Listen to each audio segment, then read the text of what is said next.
Suzanne Wamboy rayonne de joie devant sa nouvelle peau en regardant ses anciennes photos. Suzanne explique qu'elle a lutté pendant de nombreuses années contre les taches cutanées avant de décider de subir une intervention pour les enlever il y a 3 mois. Les résultats, dit-elle, lui ont redonné confiance en elle. Je me sens très bien.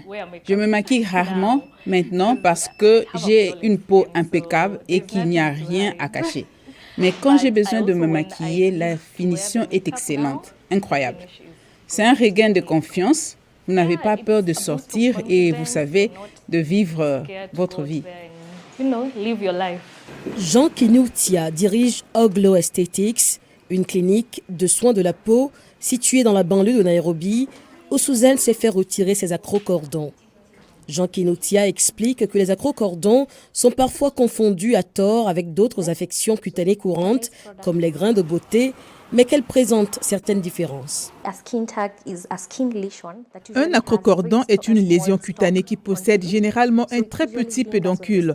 Elle reste donc généralement sur la peau. En revanche, les grains de beauté sont généralement plats et plus gros et ils peuvent apparaître dès l'accouchement. Ce qui se passe généralement, c'est qu'ils grossissent avec le temps. C'est pourquoi nous les appelons généralement grains de beauté, mais la seule différence est qu'ils sont surélevés à la surface de la peau.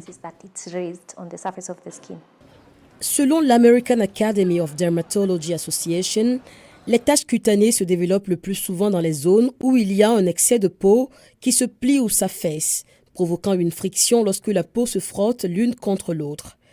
Dr Wangari Karanja, dermatologue à Nairobi, explique que plusieurs facteurs augmentent le risque de développer des taches cutanées et des grains de beauté. Les personnes en surpoids, diabétiques ou dont la peau est flasque ont un risque plus élevé de développer des taches cutanées. Les grains de beauté sont généralement le résultat d'une surproduction. Les cellules productrices de pigments dans notre peau font ce que nous appelons une hyperprolifération, c'est-à-dire qu'elles se surmènent. Il en résulte généralement une tache de pigmentation profonde que l'on appelle névus.